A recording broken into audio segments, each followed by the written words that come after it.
Tous nous sommes conscients de ce qui veut dire la prière. La prière est définie dans plusieurs manières. La prière est définie dans plusieurs façons. Alléluia. Amen. Et par rapport aux définitions de la prière, la prière c'est aussi une façon de converser avec Dieu. Parce que la prière est l'unique moyen que nous communiquons avec Dieu. Le Saint-Esprit, il est la personne qui nous aide afin que nos prières soient arrivées là où c'est trouve. En d'autres termes, c'est le Saint-Esprit qui nous met en communication ou en contact avec le Seigneur. Mais ici, dans l'histoire que nous venons de lire, on est en train de voir notre Seigneur Jésus. Il était assis dans le temple en train d'enseigner. Et pendant qu'il était en train d'enseigner, il y a eu sa mère Marie et ses frères qui étaient venus dehors pour le chercher. Et ils ont envoyé quelqu'un pour venir appeler Jésus. Et lorsqu'ils ont appelé Jésus, Jésus n'était pas parti, mais Jésus avait donné quand même une réponse. Il a dit à la personne que mon frère, ma soeur, c'est celui qui fait la volonté de Dieu.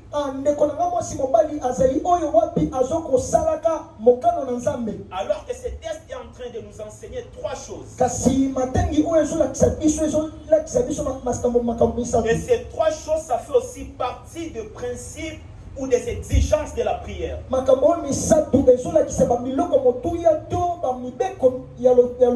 Parce que dans cette histoire, on est en train de voir que lorsque cette personne est arrivée,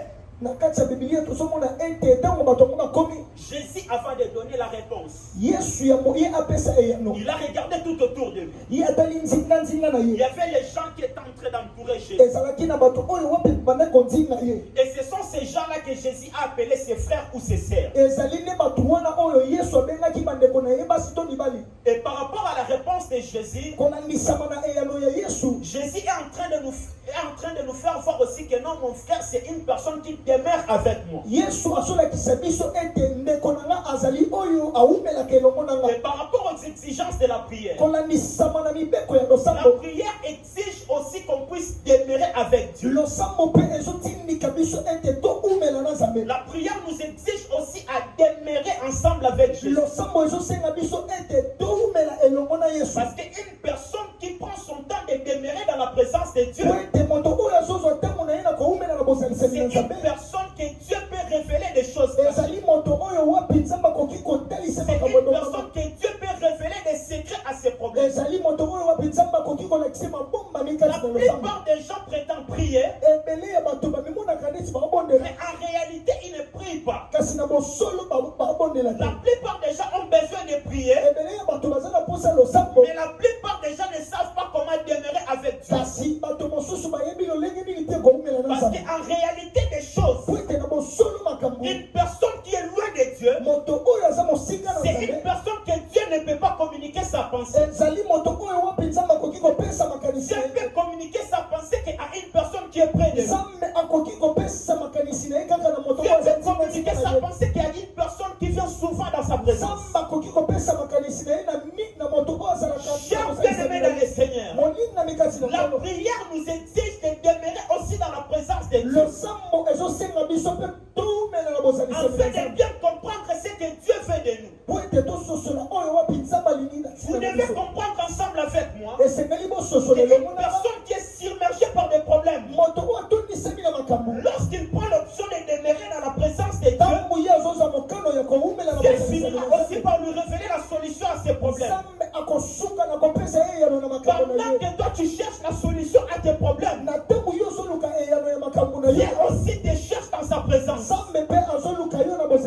Pendant que toi tu cours derrière les prophètes et les pasteurs pour chercher la solution à tes problèmes, Dieu te veut aussi dans sa présence.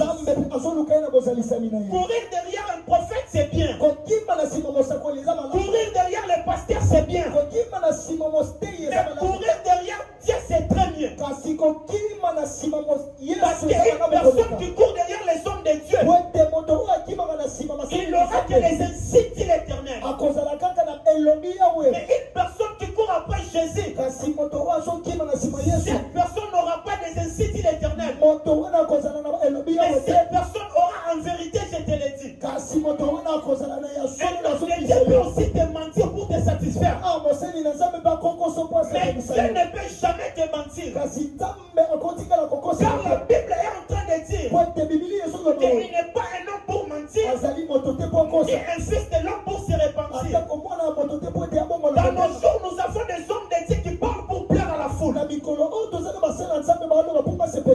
courir derrière un homme de Dieu. Il peut aussi commencer à te manipuler. Il peut aussi commencer à te mentir. Tout ça a l'objectif de te motiver, de t'encourager. Mais une fois que tu prends l'option de courir derrière Dieu, Dieu ne te mentira jamais. Mais il te dira la vérité. Parce qu'il est le chemin et la vérité.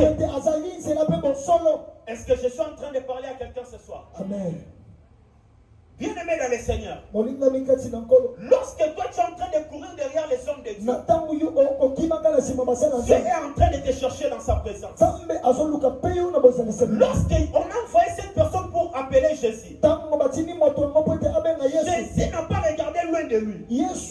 Mais Jésus a regardé auprès de lui. Jésus a regardé les gens qui étaient tout autour de lui. Et ce sont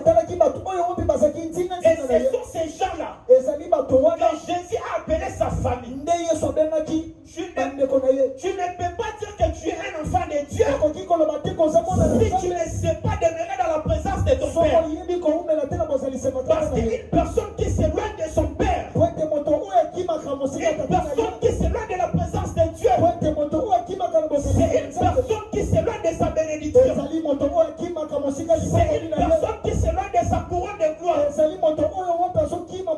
la Bible est en train de dire ceci, que les gens qui vont demeurer, ce sont eux qui seront la couronne de gloire. Alléluia. Amen. Bien-aimé dans le Seigneur, la prière a ses exigences. Le problème avec toi, c'est quoi? Tu es tellement habitué à prier qu'avant de dormir et lorsque tu te réveilles. Et tes prières-là ne tirent même pas. Tes prières-là ne font même pas 5 minutes. Quand tu te réveilles, tu dis juste merci Jésus. Quand tu veux dormir, tu dis juste merci Jésus. Oui, c'est bien de remercier Dieu. Parce qu'il t'a protégé. Parce qu'il t'a réveillé. Mais c'est aussi bien de demeurer dans sa présence afin de comprendre les projets que Dieu a formés pour toi. La Bible est en train de nous dire ceci, que les projets que j'ai formés pour vous, c'est les projets de bonheur et non de malheur. Oui, bien sûr que Dieu a des projets de bonheur pour toi. Ce soir, je te pose la question. C'est quoi ce projet?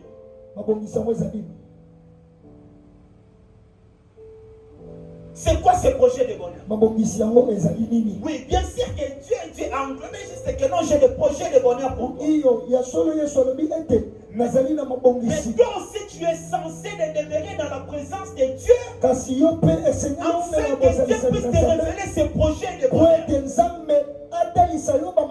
Parce que les choses cachées de Dieu se sont révélées aux gens qui demeurent dans la présence de Dieu. Les prophètes des temps anciens, ils trouvaient la solution au problème que lorsqu'ils partaient chercher la face de Dieu. Ils trouvaient la solution que lorsqu'ils demeuraient dans la présence de Dieu. Une personne qui sait comment demeurer dans la présence de Dieu, c'est une personne qui sait comment appeler des choses durables dans sa vie. Parce que les choses durables de nos vies, ça s'obtient dans des prières qui tirent aussi. Abraham a tiré dans la présence de Dieu. Dieu te donnera aussi des choses durables. Anne a demeuré longtemps dans la présence de Dieu. pour prouver Samuel. Mais aujourd'hui, l'histoire de Anne, on les prêche tous les jours dans les églises. Pourquoi? Parce que la prière de Anne avait demeuré. Et des choses que Dieu a fait avec Anne, ça continue toujours à demeurer jusqu'aujourd'hui. Alléluia. Jésus, pendant son ministère, il a prié pendant 40 jours, 40 jours. Jésus qui était 100% Dieu, 100% homme. Il a demeuré pendant 40 nuits et 40 jours. Pour obtenir la durabilité de son ministère durant la terre. Et à combien plus forte raison que toi qui n'aimes même pas les grands dieux. Jésus qui était 100% Dieu, 100% homme. Il a demeuré pendant 40 jours et 40 nuits. Mais toi, est-ce que tu arrives même à faire 40 minutes dans la présence de Dieu? Cher bien-aimé de Dieu, une personne qui cultive sa vie de prière, c'est une personne qui appelle aussi sa bénédiction. Le problème avec toi, jusque-là ta bénédiction n'arrive toujours pas. Parce que tu fuis tellement la présence de Dieu. Toi tu pries que quand tu es dans l'église. Toi tu pries que quand tu es au ministère. Mais c'est pour ça que Dieu a aussi besoin de te voir dans ta chambre en train de prier. Tu as aussi besoin de te voir en train de te confiner toi-même, en train de chercher sa face. À combien de fois tu as pris le temps de chercher Dieu même pendant un jour ou 2 jours? Les chrétiens d'aujourd'hui sont devenus très faibles dans la prière. Les chrétiens d'aujourd'hui sont devenus tellement faibles dans la prière. Ils sont tellement très pressés de chercher la bénédiction. Mais ils ne savent pas comment demeurer dans la présence de Dieu. Ce soir, j'aimerais te dire que tu te fais des prières de 5 à 10 minutes là. Prends le temps de te consacrer. De faire même une semaine, 5 jours de prière, toi seul avec ton Dieu. Et tu verras les choses que Dieu va faire avec toi. Est-ce que je parle à quelqu'un? Est-ce que je parle à quelqu'un? Aussi longtemps que tu n'es pas encore arrivé dans la dimension que pendant tes prières, tu sens que ton esprit n'est plus avec ton corps. Si tu n'es pas encore arrivé dans cette dimension, sache que tu n'es pas encore bien prié. Amen. Un jour, j'étais en train de prier. J'étais seul dans ma chambre. J'étais en train de prier. J'étais à genoux. Parce que souvent, quand je veux commencer ma prière, j'ai souvent l'habitude de regarder ma montre. Je me rappelle très bien que c'était à 21h30. J'ai commencé la prière, Après un moment, je voulais arrêter la prière. Et quand je voulais arrêter la prière, je sentais que mon esprit n'était plus avec moi. Mais mon esprit était précisément au ciel en train de parler avec Dieu. Et lorsque j'ai arrêté la prière, j'ai senti qu'il y avait une autre personne qui était en train de descendre. Donc c'est comme si mon esprit avait quitté mon corps. Et lorsque je suis revenu, je suis tombé par terre. Je commençais à dire merci à Dieu. Je regardais l'heure. Il était 6h45. Mais je me disais que je vais juste prier pendant quelques minutes. Imaginez-vous que j'ai commencé la prière pendant 21h30. Jusqu'à 6h. Mais je ne sentais plus mon corps. Aussi longtemps que ta vie de prière n'a pas encore atteint la dimension que ton esprit a quitté ton corps, sache que tu n'es pas encore arrivé à converser à Dieu face à face. Les gens qui parlent avec Dieu face à face, ce ne sont pas les gens qui sont remplis avec l'esprit charnel, mais ce sont les gens qui sont remplis avec le Saint-Esprit. Le problème avec toi, tu as cultivé ta vie charnelle que ta vie spirituelle. Voilà pourquoi parfois tu condamnes tellement les membres de ta famille, les sorciers de ta famille. Il y a d'autres personnes ici, vos bénédictions tardent d'arriver, ce n'est pas que non, vos vies est bloquée, c'est juste que non, vous n'avez pas encore développé votre intimité avec le Seigneur.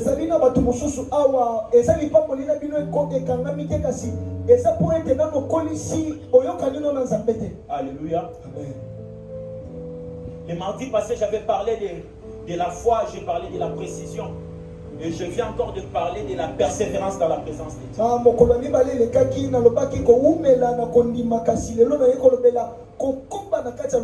Mais écoutez ce qui se passe encore dans cette histoire. Parce que cette histoire, Jésus est en train de nous enseigner trois choses. La première chose que Jésus a fait, Jésus a regardé tout autour de lui. Cela est un signe de nous enseigner la persévérance ou une façon de demeurer avec Dieu.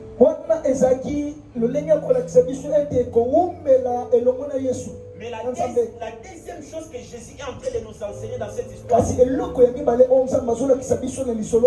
Jésus a répondu à sa propre famille que mon frère et mes sœurs, ce sont ceux-là qui font la volonté de Dieu. Je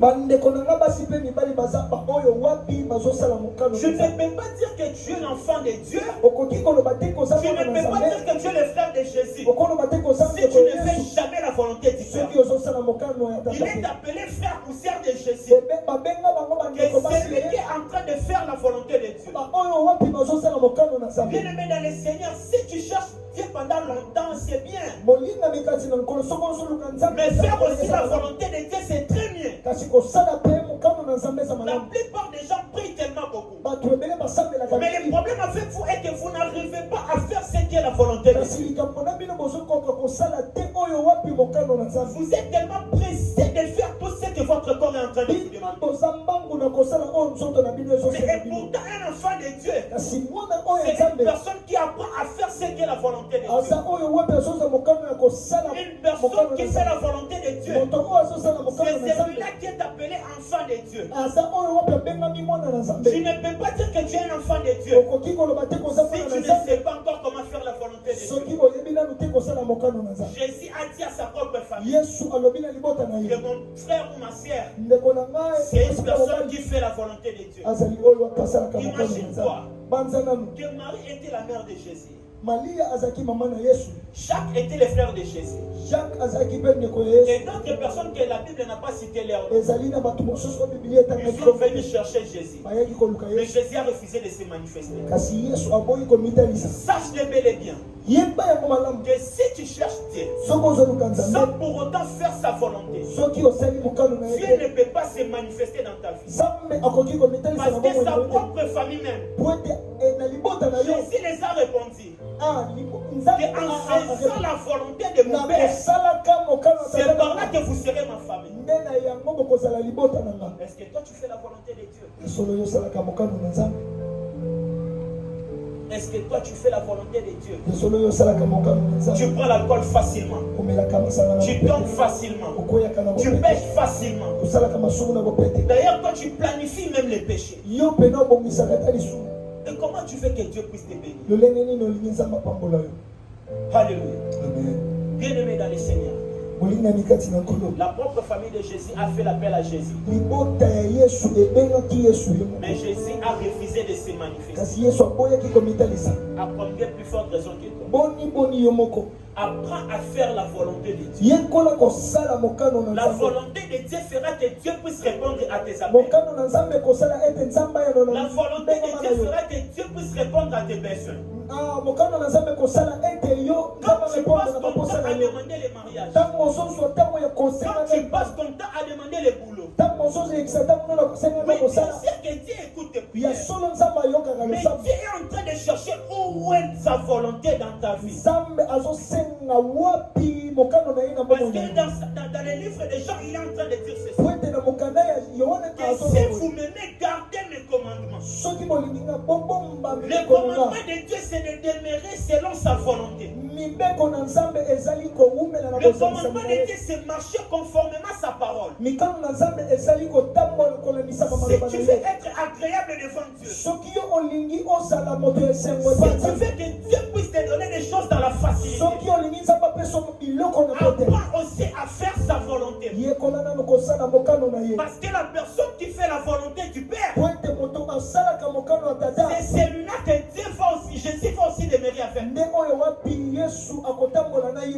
Le problème avec toi, tu te laisses tellement emporter par les désirs de la chair.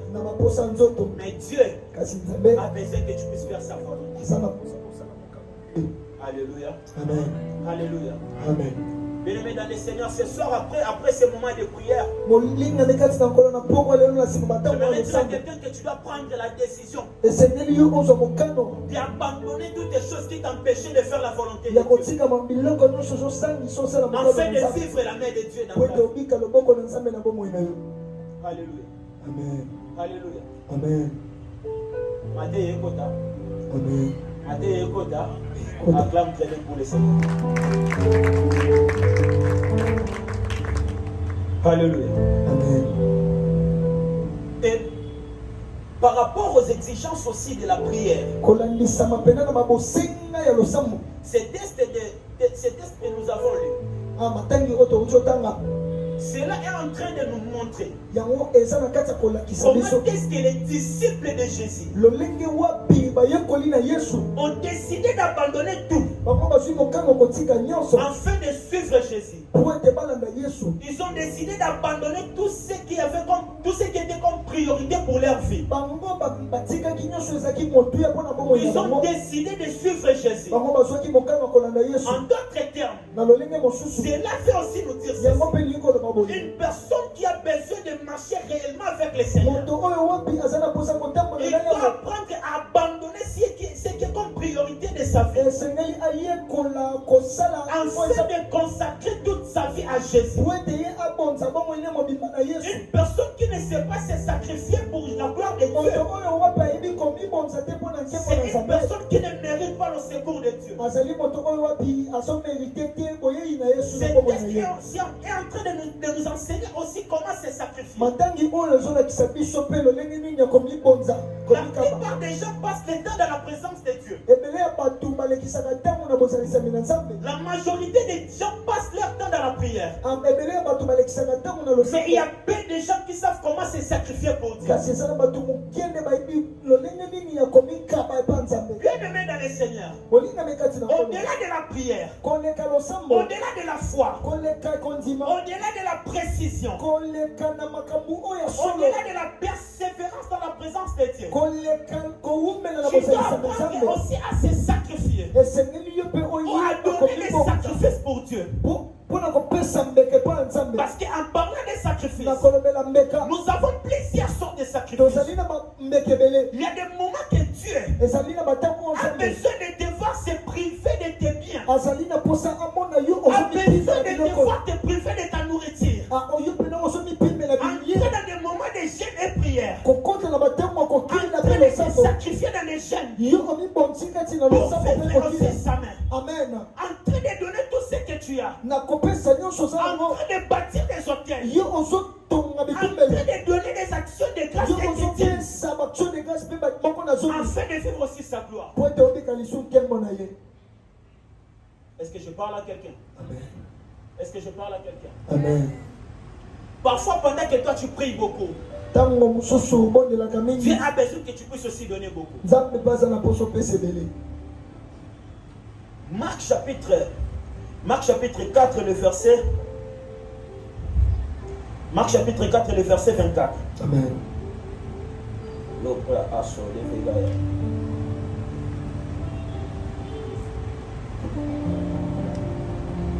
Marc chapitre 4, le verset 24. La Bible est en train de dire ceci. il ajouta, faites bien attention à ce que vous attendez. À ce que vous attendez. On vous appliquera la mesure dont vous vous serez servi pour mesurer. Dans d'autres versions, la Bible est en train de dire ceci. On vous mesurera. De la mesure que vous aussi vous mesurerez. Ce texte est en train de nous dire ceci. Dans les domaines des sacrifices, une personne qui fait paix des sacrifices, c'est une personne qui gagne aussi paix. Parce que la Bible est en train de dire ceci. On vous mesurera de la mesure que vous sera servi. Une personne qui limite Dieu par ses offrandes de 500 et 1000 francs, c'est une personne que Dieu va aussi limiter sa bénédiction. Parfois Dieu a besoin que tu puisses aussi donner en abondance, afin de vivre aussi l'abondance dans ta vie. Écoutez-moi très bien, cher bien-aimé dans les cieux. Imaginez-vous qu'Isaac est en train d'appeler ses fils. Isaac est en train d'appeler ses fils pour les bénir. Mais il dit à ses propres fils, il dit à Esaü, avant de te bénir, va d'abord me prendre un sacrifice et que tu viens me donner. Pourquoi Isaac, qui était son propre père, n'a pas voulu lui bénir tout simplement? Mais il a d'abord exigé à son propre fils à aller chercher premièrement l'offrande pour lui bénir. En d'autres termes, lorsque vous cherchez la bénédiction de Dieu, Dieu est en train de chercher aussi votre sacrifice. Parce que aussi, au fur et à mesure, tu n'arrives pas à faire des sacrifices pour Dieu, il y aura d'autres bénédictions que Dieu ne va pas t'accorder. Il y a des bénédictions qui sont réservées aux gens qui savent comment sacrifier pour Dieu. Amen. Imaginez-vous Abraham avec son unique fils Isaac. Plutôt le fils de la promesse de Dieu. Parce qu'il a eu des fils. Son unique fils de la promesse de Dieu. Dieu lui a demandé ce fils. Abraham n'a pas résisté. Il a décidé d'offrir ce fils-là à Dieu. Mais toi, on te dit, tiens l'œuvre de Dieu même avec un $10. Pour toi, c'est une occasion de manipuler ton téléphone. Aussi longtemps que tu ne sais pas comment faire des sacrifices pour obtenir de grandes choses, Dieu ne sera pas aussi à mesure de te bénir avec de grandes choses. Parce que de grandes choses exigent des sacrifices. Le problème avec toi, tu ne sais pas comment sacrifier à Dieu. Change d'abord ta façon de donner des sacrifices à Dieu. Dieu changera aussi sa manière de te donner. Est-ce que je suis en train de parler à quelqu'un? Bien-aimés dans le Seigneur, nous sommes dans un temps où le diable est en train de combattre tellement beaucoup de vies. Nous sommes dans un temps où le mal est tellement répandu dans le monde. Ne donnez pas l'accès au diable de jouer avec vos vies. Ne donnez pas l'accès au diable de jouer avec vos bénédictions. Cultivez votre vie de prière. Améliorez votre vie de prière. Améliorez votre vie de prière et Dieu aussi va aussi améliorer vos vies. Aussi longtemps que tu ne sais pas comment cultiver ta vie de prière, Dieu ne sera pas aussi en train de te bénir. Apprends à cultiver ta vie de prière. Même quand tu te sens fatigué, même quand tu te sens dépouillé, même quand tu sens que ton corps est tellement cédé, lève-toi cherche la face de Dieu. Parce que Dieu a besoin que tu cherches aussi sa face. Dieu a besoin de te voir aussi dans sa présence. Bien-aimé dans le Seigneur, la présence de Dieu. La présence de Dieu vaut mieux que la présence de nos petits chéris. La présence de Dieu vaut mieux que les communications que tu passes toute la nuit. Aujourd'hui, tu as tellement cultivé ta façon de parler beaucoup au téléphone la nuit. Cultiver ta propre fille de prière. Papa Nico, que Dieu vous bénisse. Alléluia. Amen. Bien-aimé dans le Seigneur, une personne qui cultive sa vie de prière, c'est une personne qui cultive aussi sa bénédiction. Une personne qui ne sait pas comment cultiver sa vie de prière, c'est une personne qui refuse de cultiver aussi sa bénédiction. Parce que la prière fera en sorte que tu puisses demeurer avec Dieu. Mais la Bible est en train de dire ceci. Et il connaît très bien les désirs de nos cœurs. Quand tu passes trop ton temps dans sa présence, il finira par combler les désirs de ton cœur.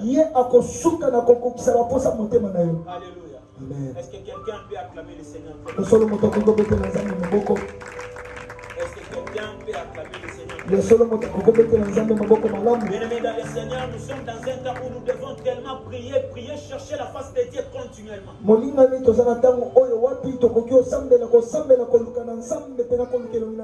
devons vraiment cultiver notre vie de prière. Toute chose peut échouer, mais la prière n'échoue jamais. Tu as trop fait confiance aux gens, mais cela n'a pas apporté les changements. C'est facile, fais d'abord confiance en Dieu. Cultive d'abord ta vie de prière. Tu verras Dieu aussi agir dans ta vie.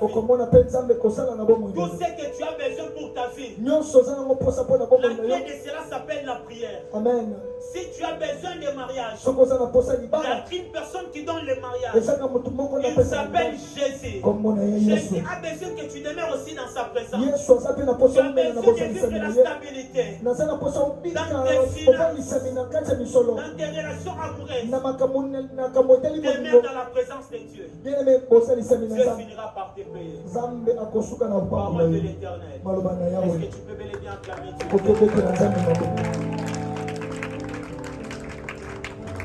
Alléluia.